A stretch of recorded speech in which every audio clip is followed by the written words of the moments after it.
विजय कुमार जी, आपसे बात शुरू करता हूं। बहन जी ने कल कहा कि भाई हम सबके साथ कर गठबंधन करके देख लिए, नतीजा कुछ नहीं मिला, हमसे तो लाभ ले लेते हैं लेकिन हमारी पार्टी कोई लाभ नहीं देता, इसलिए अब हमने फैसला किया अकेले चलेंगे, राज्यों में भी और लोकसभा के चुनाव में भी। इस बात का मतलब क्या है? बात तो हमने भी सुन ली, आपने भी सुन ली, अब मतलब जरा समझाओ, चूंकि आप भी दलित राजनीति में हो, कि इस बात का निहितार्थ क्या है, राजनीतिक अर्थ क्या है? विजय जी। जी सर, मेरी आवाज आ रही है सर? जी आ रहे भैया, आ रही। देखिए सर, मतलब समझाने की किसी को जरूरत नहीं है। आप बड़े वरिष्ठ पत्रकार हैं और आप अच्छी तरह जानते हैं कि बहन जी जो हैं, जो इतनी बड़ी पार्टी मान्यवर साहब कांशीराम साहब ने बहुजन मूवमेंट को चला करके बनाई थी, आज वो पार्टी, जो पार्टी राष्ट्रीय बन गई थी, आज वो पार्टी स्टेट में भी संघर्ष कर रही है। तो कहीं ना कहीं ये जो पार्टी है, ये कहीं ना कहीं इसमें जो मूवमेंट था वो मूवमेंट खत्म होता चला गया। और सब लोग जानते हैं, जो बहन जी है, अभी बहन जी जो भी वर्तमान में जो उनके भतीजे हैं, जबकि मान्यवर कांशीराम साहब ने ये कहा था कि ये मूवमेंट है, इसमें कोई भी परिवारवाद नहीं रहेगा। और जब तक पार्टी बगैर परिवारवाद के चली, पार्टी आगे बढ़ती रही। और जैसे ही पार्टी में परिवारवाद आया, अब यहाँ आप देख रहे होंगे कि बहन जी ने जो पूरी राष्ट्रीय कार्यकारिणी है पार्टी की, वो उनके परिवार के लोग हैं, उनके भाई हैं, उनकी भाभी हैं, उनके भतीजे हैं, उनके दूसरे भाई हैं, सगे संबंधी तमाम लोगों को राष्ट्रीय पार्टी में उन्होंने खुद सदस्य बनाया हुआ, कार्यकारिणी बनाया हुआ है। तो ये जो दलित समाज है जी, जो बहुजन समाज है, बहुजन समाज में जो तमाम साथी काम कर रहे हैं, बड़े संघर्ष के मेहनत के साथ काम कर रहे हैं, और उनको पार्टी मौका ना दे जी, और परिवारवाद में लिप्त हो जाए। ठीक, विजय भाई आएंगे दोबारा, पहले बाकी मेहमानों को एक मिनट, ठीक, आपने अच्छी बात रखी, बाकी मेहमानों को बहस में ले आऊं। एक पत्रकार के नाते कांशीराम जी से मेरा बड़ा संपर्क रहा। कांशीराम जी ये भी कर सकते थे, मैंने वो दौर देखा है जब मायावती जी बहुत बड़ी पहचान की नहीं थी, सामान्य कार्यकर्ता थी, वो दौर मैंने देखा।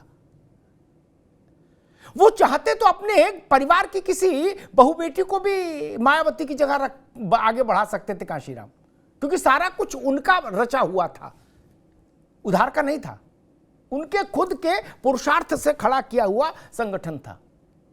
लेकिन उन्होंने ऐसा नहीं किया। ये परिवारवादी पार्टियों को सीखना चाहिए कि बाप के बाद बेटा, बेटे के बाद नाती, नाती के बाद पोता, पोते के बाद भतीजा, भतीजे के बाद भांजा, ये सोचना चाहिए। कर सकते थे कांशीराम ऐसा, तो आज मायावती नहीं होती ना सीन में, और मायावती नहीं होती तो मुन्नी भी नहीं होती, मुन्नी नहीं होती, आनंद भी नहीं होते, आनंद नहीं होते, आकाश भी नहीं होते, कोई नहीं होता, हरिभजन। ये सीखने की बात है। कांशीराम ने जिस दिन से घर छोड़ा उसके बाद कभी पलटकर देखा ही नहीं, और उनकी मृत्यु पर जब उनके घर वाले आए तो बहन जी ने अंदर नहीं आने दिया। ये भी एक कहानी। खैर चलिए, रत्नाकर सिंह जी, आप भी राजनीतिक पार्टी के प्रवक्ता हैं, नेता हैं बड़े, और राजनीतिक कार्यकर्ता हैं, चीज़ों को समझते हैं। बसपा ने कहा हम अकेले लड़ेंगे, इसको अगर डिकोड करने की कोशिश करें, चूंकि राजनीति में कोई बड़ा नेता बोलता है तो उसके कई तरह के अर्थ होते हैं, यूं ही तो बोलता नहीं। इसके क्या अर्थ समझ में आ रहे हैं, निहितार्थ? देखिए अमिताभ जी, खासतौर पर इंडिया के उसमें INDIA के संदर्भ में। जी देखिए, जो मायावती जी हैं निश्चित रूप से कई घोटालों में घिरी हुई है जी, और उन घोटालों में जांच चल रही है, और उम्र के इस पड़ाव पे है जहां पे वो जेल जाना पसंद नहीं करेंगे। कहीं ना कहीं अंदरूनी गुप्त समझौते जो हैं राजनीतिक दलों में होते रहते हैं, और एक राजनीतिक दल दूसरे राजनीतिक दल के आगे नतमस्तक भी होता है। तो कोई आश्चर्य नहीं है कि मायावती जी किसी दल के साथ नहीं जुड़े। और देखिए, लड़ाई इंडिया और एनडीए के बीच है, और इंडिया और एनडीए के बीच में आप किसी दल की तरफ नहीं जाएंगे तो आप अलग थलग पड़ जाएंगे, आपके अस्तित्व का खतरा रहेगा। जो आज बहन मायावती के ऊपर राजनीतिक अस्तित्व का खतरा बिल्कुल मंडरा रहा है। बंद मुट्ठी लाख की, आप अगर मुट्ठी बंद करके रखेंगे ना तो वो 1 लाख की है, खुली मुट्ठी खाक जी। तो ये वही वाला हाल है, इनका राजनीतिक हाल है आज ये। और देखिए, ये तो इनकी राजनीतिक जो महत्वाकांक्षा रही, दूसरी पार्टियों के जो कार्यकर्ता होते हैं अमिताभ जी, वो बड़ी पेशोपेश में पड़ जाते हैं कि हम किस तरफ जाएं। जो 18% उत्तर प्रदेश में दलित वोट हैं वो बिखर जाते हैं, कुछ इंडिया की तरफ चले जाएंगे, कुछ एनडीए की तरफ चले जाएंगे। सब मिलाकर लबोलुआब यही रहेगा कि इनका वोट बिखर जाने से इनकी एकजुटता नहीं रहेगी, और इसका लाभ ना ही इंडिया को मिलेगा ना ही एनडीए को मिलेगा।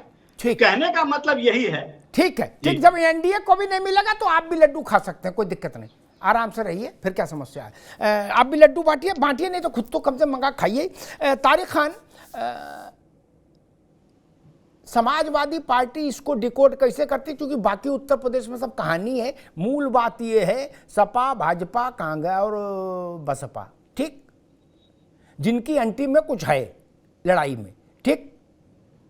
मेरा तजुर्बा, कौन क्या कह रहा है छोड़ो, मेरा तजुर्बा व्यक्तिगत है प्रमाण के साथ, पिछले 5-6 चुनाव उत्तर प्रदेश के देखने के बाद, दलित वोट का मसला ही नहीं, जो रत्नाकर कह रहे थे, दलित का कोई मसला ही नहीं उत्तर प्रदेश में।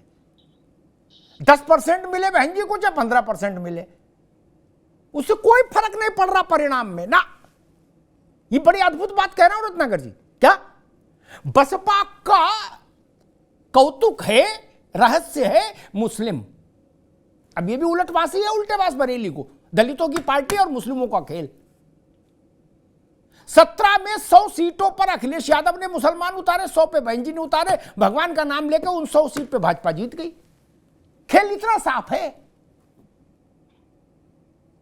इसमें दलित वोट कहीं नहीं। रत्नाकर जी, आप भी चीजों को डिकोड करने के लिए थोड़ी दृष्टि बदलो। वो पुरानी थ्योरी है जो आप बता रहे थे, दलित वाली बात ही नहीं उत्तर प्रदेश में। दलित वोट के साथ सबने एडजस्टमेंट सीख लिया है। खेल है मुस्लिम का। गुड्डू जमाली, तारिक खान की पार्टी से ज्यादा बेहतर कौन जानता होगा ये कितनी गहरी चोट खाए हैं। तारिक खान नहीं, आजमगढ़ का जख्म और फिर रामपुर की चोट। राम भजो। तारिक खान, आप कैसे, सपा कैसे डिकोड कर रही है बहन जी के इस फैसले को कि भाई हम अकेले लड़ेंगे, चूंकि हमारा वोट सबने ले लिया और हमको किसी ने वोट नहीं दिया। देखिए, आपने जो बातें कही वो एकदम सही, क्योंकि जो दलित वोट है वो कहां जा रहा है इसका स्पष्ट पता नहीं लगाया जा सकता। लेकिन जिस तरीके से वोटिंग परसेंटेज बीएसपी का घटा है, 7 में 30%, 12 में 25%, 17 में 22% और 22 में 12%, तो कहीं गया वो, कहीं भी गया हो, कुछ बीजेपी में गया होगा, कुछ हमारे पास। मेन बात यह है कि बीएसपी को समाजवादी पार्टी के मुस्लिम कैंडिडेट के सामने मुसलमान खड़ा करके मिल क्या रहा है? क्या वो जीते ले रहे?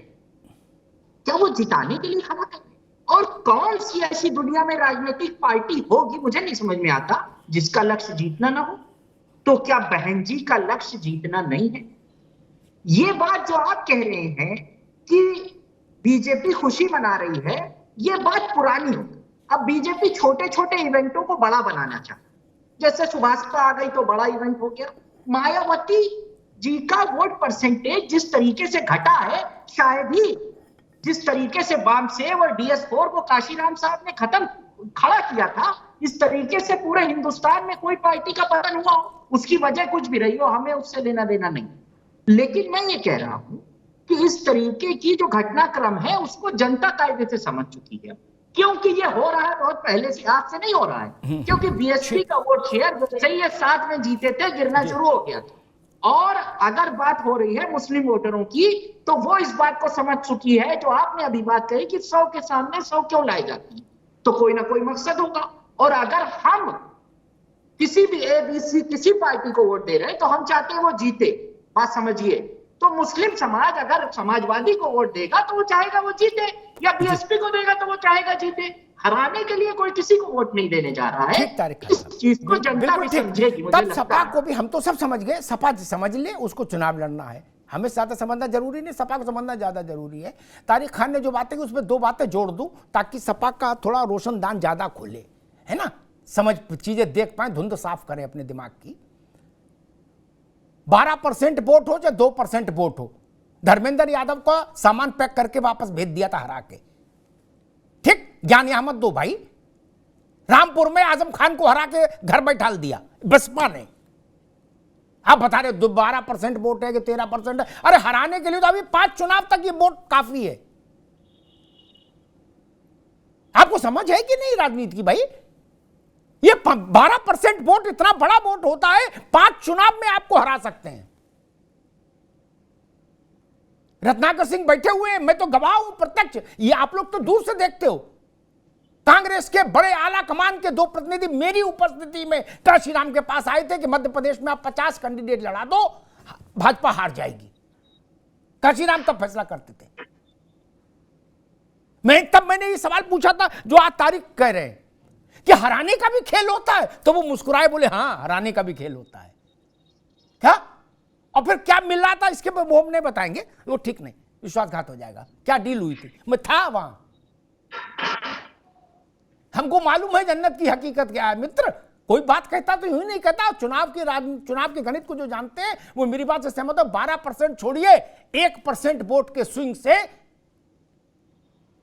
और तारिक खान के आगे इन लोगों को बहुत अभी आगे लड़ाई लड़नी है राजनीति में, इनको अपनी समझ बड़ी करनी होगी।